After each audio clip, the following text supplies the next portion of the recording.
Pushpa cooking blogs అండి. ఎలా ఉన్నారండి? అందరూ బాగున్నారా? మీరు బాగుండాలని కోరుకుంటూ ఈరోజు అయితే మా ఇంట్లో సండే స్పెషల్ ప్రాన్స్ బిర్యానీ అండి. ఇప్పుడు ఎలా చేయాలో మీకు చూపిస్తానండి. ఇప్పుడైతే నేను రొయ్యల బిర్యానీ చేస్తానన్నాను కదండి. ఇప్పుడు రొయ్యలను అయితే శుభ్రంగా కడుక్కొని ఇప్పుడు రొయ్యల్లో మనం కావాల్సిన మసాలాలు అయితే వేసుకుందాం. తగినంత కారం అయితే వేస్తున్నానండి. కారం 1 స్పూన్, సాల్ట్ కూడా 1 స్పూన్ వేసుకోవాలండి.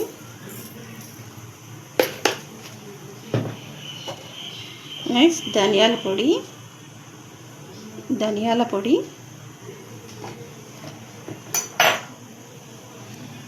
నెక్స్ట్ జీరా పొడి, నెక్స్ట్ గరం మసాలా, అల్లం వెల్లుల్లి పేస్ట్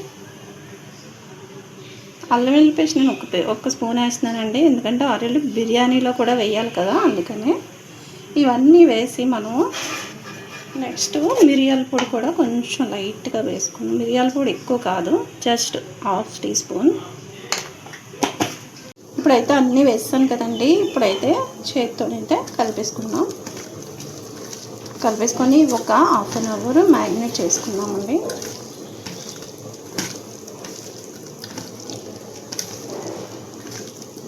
ఇప్పుడు ఇవి కలిపేసి ఒక పక్కన పెట్టేసుకున్నాను. ఇప్పుడైతే అన్నీ కలిపేసాను కదండి. కొంచెంసేపు మ్యాగ్నేట్ చేసుకొని ఒక అరచక్క నిమ్మరసం అయితే పిండుకుంటున్నానండి. నిమ్మరసం పిండుకుంటే ఇంకా టేస్ట్గా ఉంటుంది.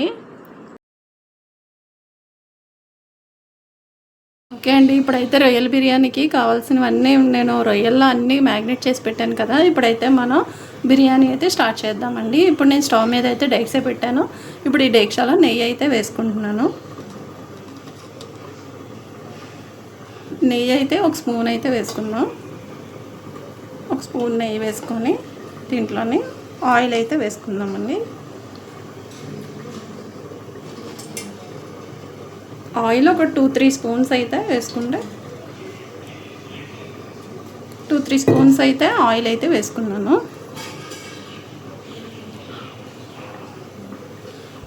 ఇప్పుడు బిర్యానీలోకి వేసుకునేవి హోల్ గరం మసాలా అండి. మొత్తం ఇవ్వండి. ఇది జాజికాయ అండి. ఇది ఇప్పుడు వేయకూడదండి, లాస్ట్లో వేద్దాం. మళ్ళీ ఇది తురిమేసి వేయాలి.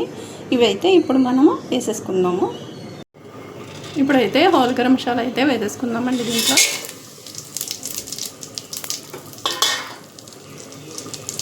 మొత్తం హోల్ గరం మసాలా వేసుకున్నాం కదండి.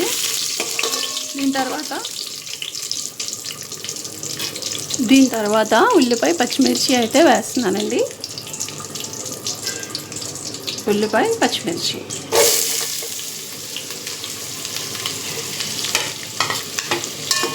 ఇవి కూడా కొంచెం ఉల్లిపాయ అయితే కొంచెం కలర్ అయితే చేంజ్ అవ్వాలండి, కొంచెం బ్రౌన్ కలర్లో వచ్చే వరకు. ఇప్పుడైతే ఉల్లిపాయ అయితే వేగింది కదండి, చూసారా కొంచెం కలర్ అయితే చేంజ్ అయింది. ఇప్పుడు నేను కొత్తిమీర పుదీనా కడిగేసి ఉంచుకున్నానండి. ఇది అయితే వేసేద్దాం. కడిగి పెట్టుకున్న కొత్తిమీర పుదీనా,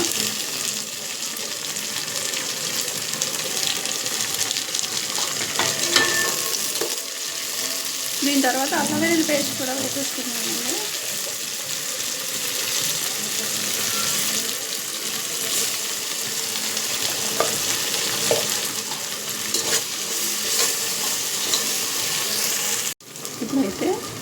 ఇప్పుడైతే అన్నీ వేసుకున్నాం కదండి. ఇప్పుడు రొయ్యలు అయితే వేసేసుకుంటున్నాము. రొయ్యలు వేసి కొంచెంసేపు కలిపి కొంచెం మగ్గిన తర్వాత మూత అయితే పెట్టేసుకుందామండి. ఇప్పుడు రొయ్యలు అయితే వేస్తాం కదండి. ఇది సాహీ బిర్యానీ, ఎవరెస్ట్ వారి సాహీ బిర్యానీ మసాలా అండి. ఇది ఎవరెస్ట్ వారి సాహీ బిర్యానీ మసాలా, ఇది జాజికాయ పొడి అండి. ఈ రెండు అయితే ఇందులో వేసేస్తున్నాను. వేసేసి ఇప్పుడు రొయ్యల్లో ఆయిల్ వస్తుంది కదండి, ఆయిల్ వచ్చే వరకు ఉంచి అప్పుడు దీంట్లోనే రైస్ అయితే వేసేసుకుందాం. రొయ్యలు కొంచెం మగ్గాలండి. మగ్గిన తర్వాత ఇప్పుడైతే కొంతసేపు మూత అయితే పెట్టేసుకుందాం.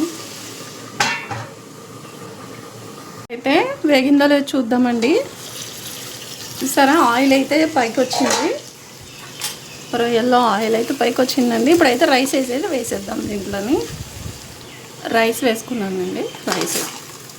రైస్ నేను 1 అవర్ నానబెట్టానండి. నానబెట్టిన రైస్ వేసేసుకుందాం దీంట్లో.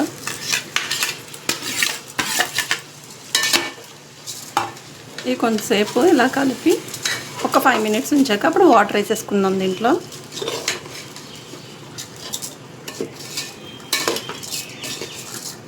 ఇప్పుడైతే చూద్దామండి మూత తీసి. ఇప్పుడైతే వాటర్ అయితే వేసేద్దామండి. నేను ఈ కప్పుతోనైతే 4 గ్లాసెస్ అయితే తీసుకున్నాను. 4 కప్స్ రైస్ అయితే తీసుకున్నానండి. ఇదే కప్పుతోటి ఇప్పుడు వాటర్ అయితే వేసుకుందాం. 4 కప్స్ అంటే 8 కప్స్ అయితే వేసుకుందామండి.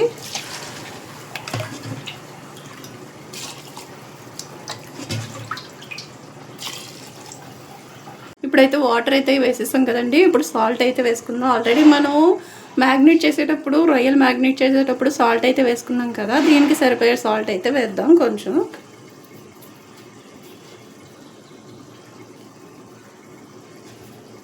కొంచెం వేసానండి. తర్వాత సాల్ట్ చాలకపోతే మళ్ళీ వేసుకోవచ్చు. ఇప్పుడైతే కొంచెం కలిపేసి మనం మూత అయితే పెట్టేద్దామండి. ఇందాకలా రొయ్యల్లో వేసాం కదండి నిమ్మకాయ. ఇప్పుడు దీంట్లో కూడా చిన్న నిమ్మకాయ చెక్క అయితే వేస్తున్నాను.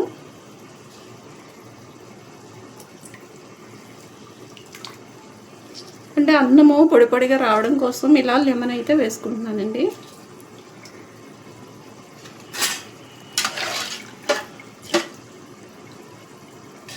ఇప్పుడైతే మూత అయితే పెట్టేద్దాం. ఇప్పుడైతే బిర్యానీ అయితే చూద్దామండి. మూత తీసి చూసారు కదా, వాటర్ అంతా అయిపోయిందండి. ఇప్పుడైతే సిమ్లో అయితే సిమ్లోనే పెట్టి కొంచెం సేపు దమ్ అయితే పెట్టాలండి. దమ్ పెట్టేసిన తర్వాత ఇంకా అయిపోయినట్లేనండి. ఇప్పుడైతే సిమ్లో పెట్టేస్తున్నాను. సిమ్ అయితే చేస్తానండి. ఇది దమ్లోనే ఇంకా మళ్ళీ మూత పెట్టేసి దమ్లో పెట్టేద్దాం. ఓకే అండి, ఇప్పుడైతే బిర్యానీ అయితే అయిపోయింది. ఇప్పుడు చూద్దామండి. ఇందాకలా సిమ్లో పెట్టి చూపించాను కదండి, మగ్గిపోయింది. ఇప్పుడైతే ఆఫ్ చేసేస్తానండి. చూసారా, మంచిగా పొడి పొడిగా భలే వచ్చిందండి బిర్యానీ. ఇప్పుడైతే ప్లేట్లో వేసుకొని టేస్ట్ చూడమేనండి. ఇప్పుడు రొయ్యల బిర్యానీ చేశాను కదండి, దానికి కాంబినేషన్ చికెన్ కర్రీ అయితే చేశానండి. ఇదిగో ఇప్పుడు రొయ్యల బిర్యానీ చికెన్తో తింటే సూపర్గా ఉంటుందండి. ఇప్పుడైతే ఓకే అండి, ఇప్పుడైతే రొయ్యల బిర్యానీ అయితే రెడీ అయిపోయింది. చికెన్ రొయ్యల బిర్యానీ ఇప్పుడు మా పాపకు పెడతాను. ఎలా ఉందో టేస్ట్ చెప్తుంది మా పాప.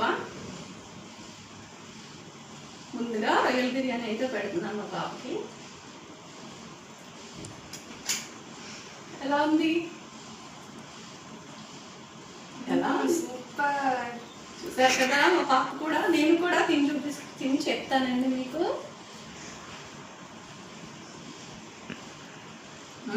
చాలా బాగుందండి, చాలా బాగా వచ్చింది, పర్ఫెక్ట్గా.